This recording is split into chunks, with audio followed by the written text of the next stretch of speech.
Well, good evening. Welcome to our Wednesday night reading through the Scriptures. Brother Fitz left off last Wednesday with chapter 25, so we'll pick up in chapter 26. So I'll give you a few minutes to turn to Matthew chapter 26. Turn the volume up on the ear.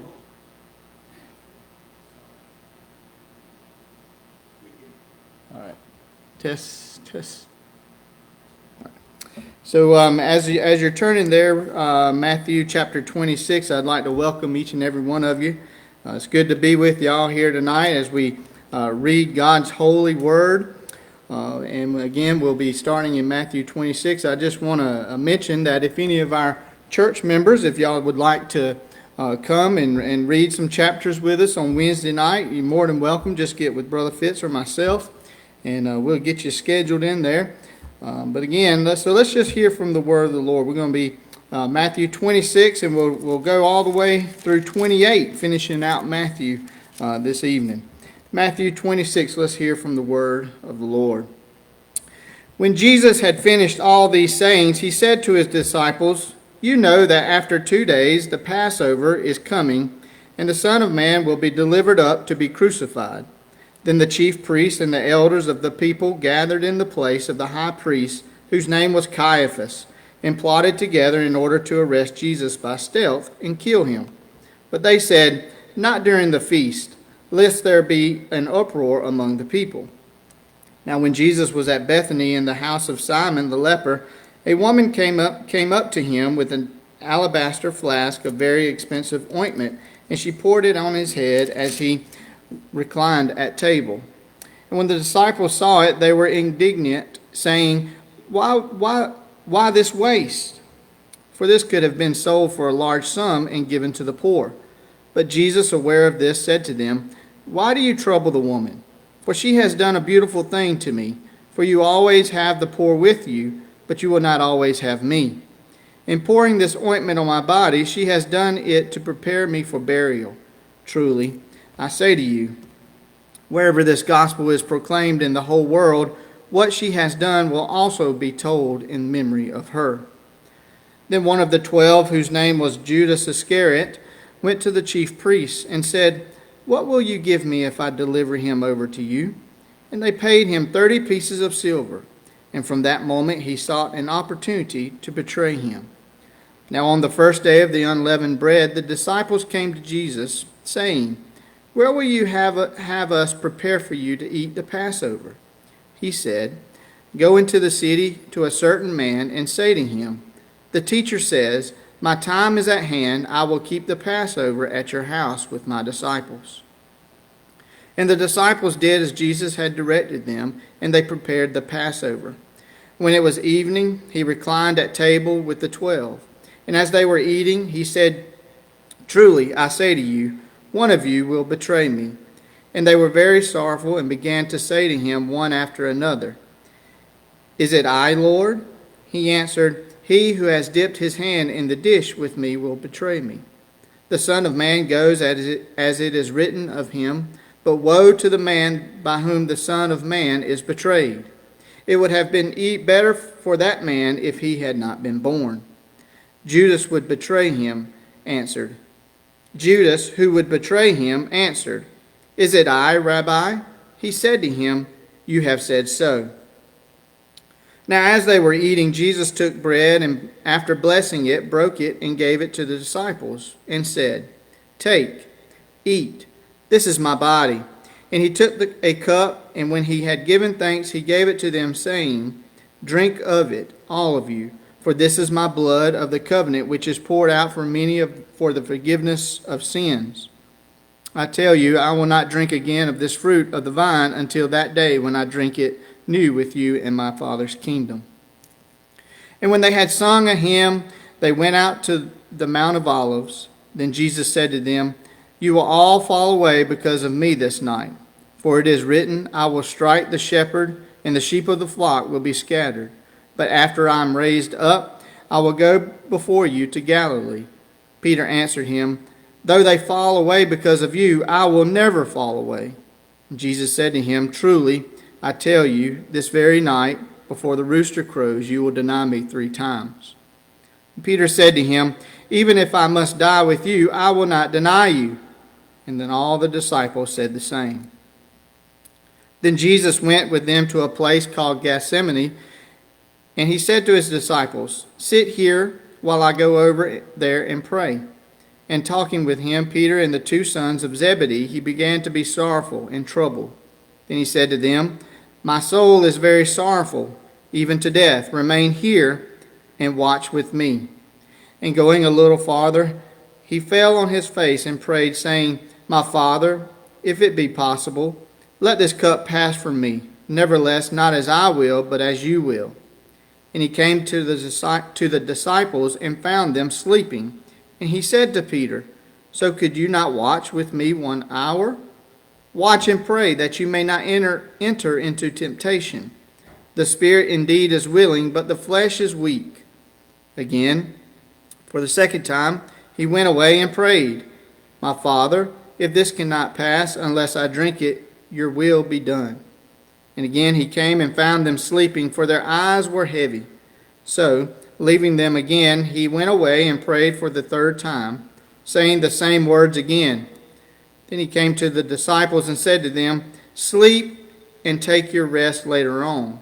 See, the hour is at hand, and the Son of Man is betrayed into the hands of the sinners. Rise, let us be going. See, my betrayer is at hand.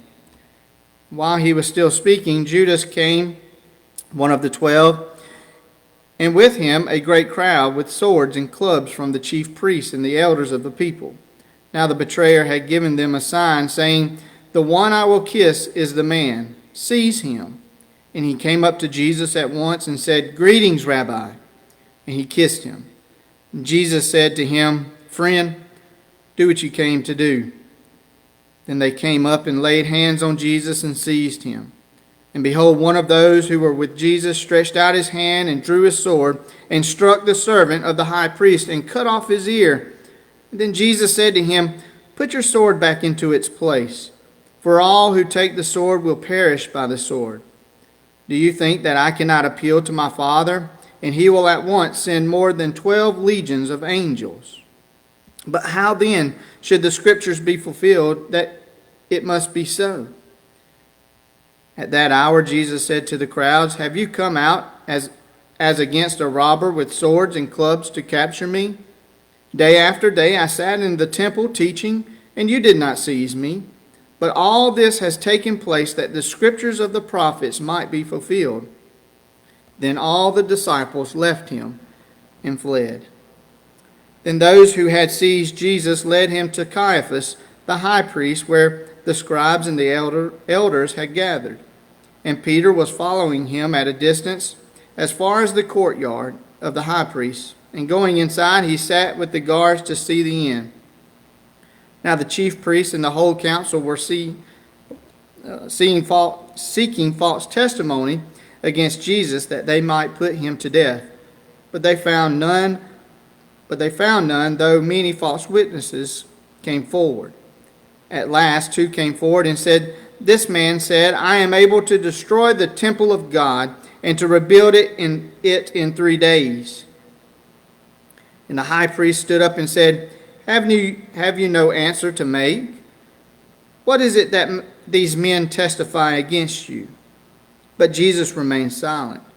And the high priest said to him, I adjure you by the living God, tell us if you are the Christ, the Son of God. Jesus said to him, you have said so, but I tell you, from now on you will see the Son of Man seated at the right hand of power and coming on the clouds of heaven. Then the high priest tore his robes and said, he has uttered blasphemy. What further witnesses do we need? You have now heard this blasphemy. What is your judgment? They answered, he deserves death. Then they spit in his face, and struck him. And some slapped him, saying, prophesy to us, you Christ. Who is it that struck you? Now Peter was sitting outside in the courtyard, and a servant girl came up to him and said, you also were here with Jesus the Galilean. But he denied it before them all, saying, I do not know what you mean. And when he went out to the entrance, another servant girl saw him and said to the bystanders, This man was with Jesus of Nazareth. And again he denied it with an oath, I do not know the man. After a little while, the bystanders came up and said to Peter, Certainly you too are one of them, for your accent betrays you.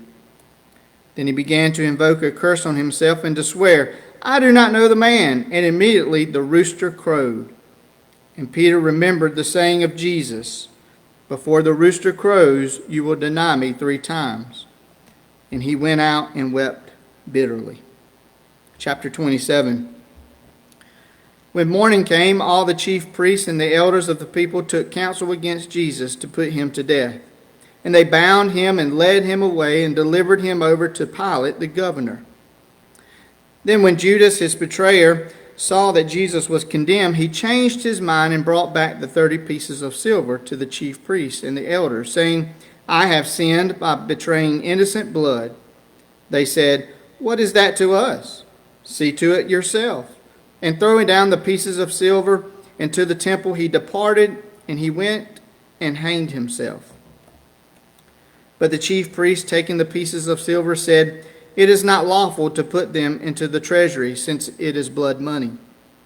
So they took counsel and bought with them the potter's field as a burial place for strangers. Therefore that field has been called the field of blood to this day. Then was fulfilled what had been spoken by the prophet Jeremiah, saying, And they took the 30 pieces of silver, the price of him on whom a price had been set by some of the sons of Israel, and they gave them the potter's field as the Lord directed me. Now Jesus stood before the governor, and the governor asked him, Are you the king of the Jews? Jesus said, You have said so. But when Jesus was accused by the chief priests and the elders, he gave no answer. Then Pilate said to him, Do you not hear how many things they testify against you? But he gave them no answer, not even to a single charge, so that the governor was greatly amazed. Now at the feast, the governor was accustomed to release for the crowd any one prisoner whom they wanted. And they had then a notorious prisoner called Barabbas. So when they had gathered, Pilate said to them, Whom do you want me to release for you, Barabbas or Jesus, who is called Christ? For he knew that it was out of the envy that they had delivered him up.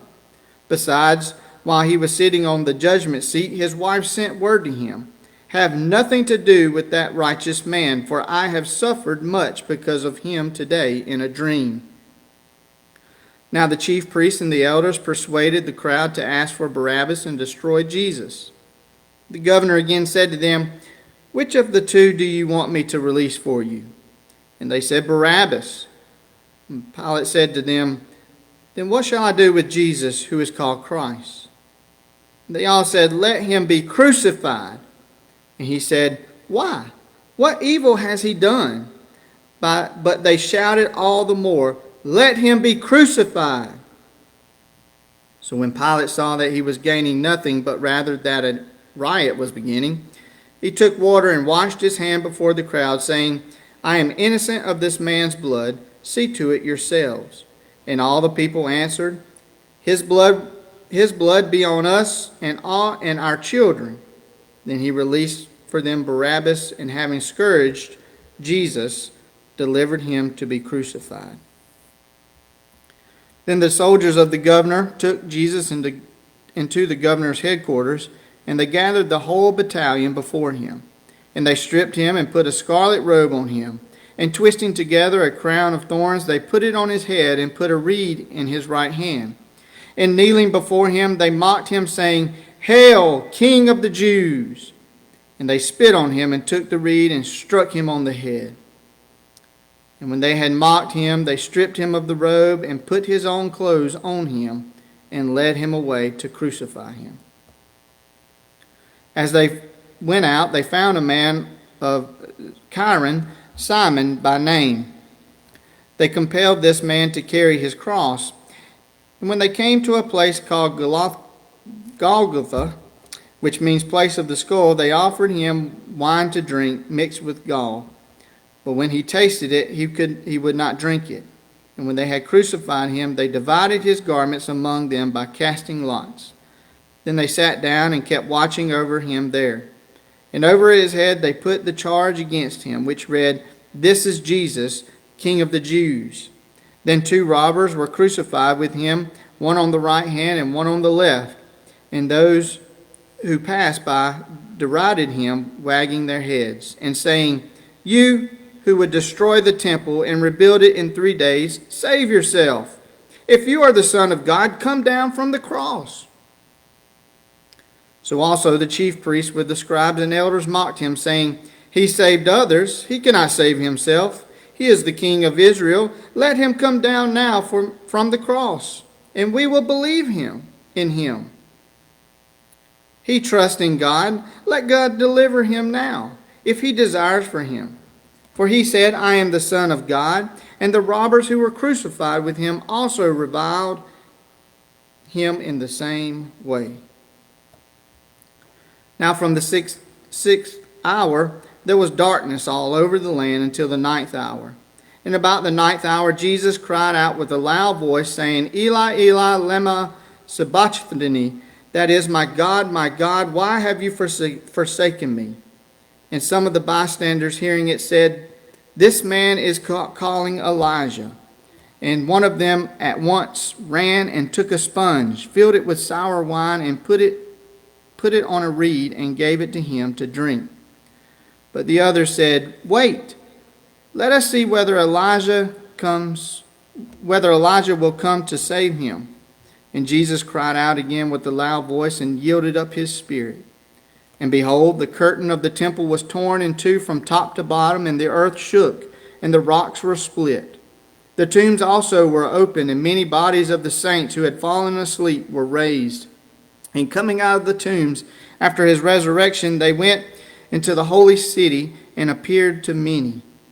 When the centurion and those who were with him, keeping watch over Jesus, saw the earthquake and what took place, they were filled with awe and said, "Truly, this was the Son of God."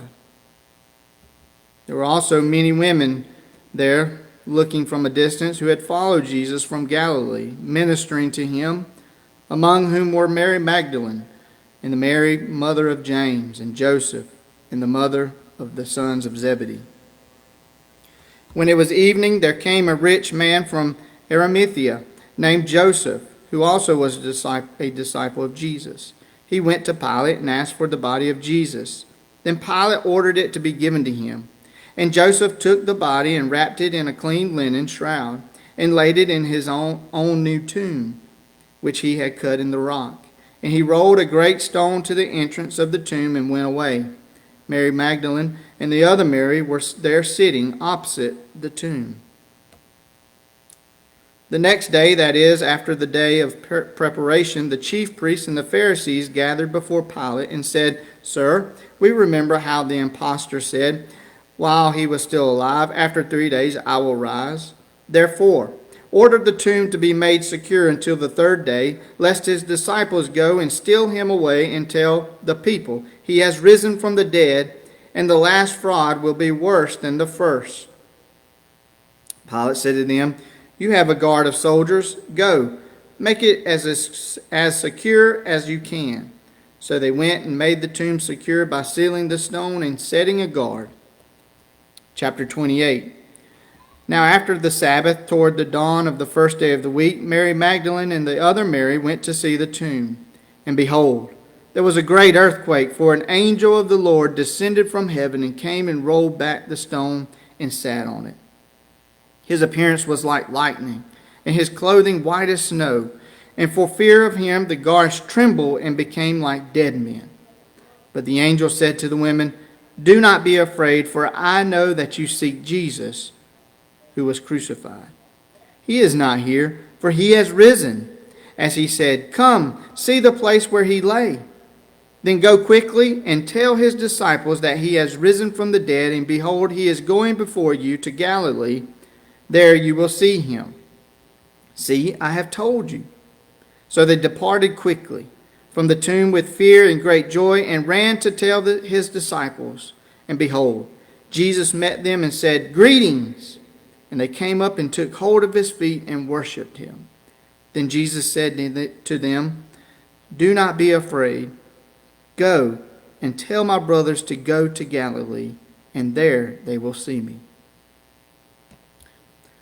And while they were going, behold, some of the guard went into the city and told the chief priests all that had taken place.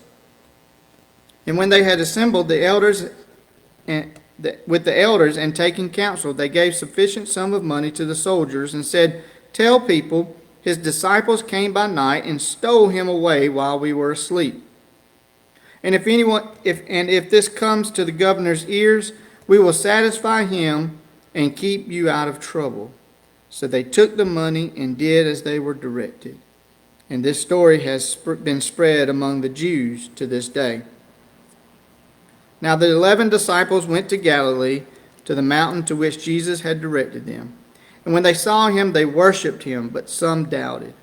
And Jesus came and said to them, "All authority in heaven and on earth has been given to me. Go, therefore, and make disciples of all nations, baptizing them in the name of the Father and of the Son and of the Holy Spirit, teaching them to observe all that I have commanded you. And behold, I am with you always to the end of the age." Thank you for being with us tonight. Hope you have received a blessing from the hearing of God's Word. We'll see you all next Wednesday at 6 o'clock. Thank you.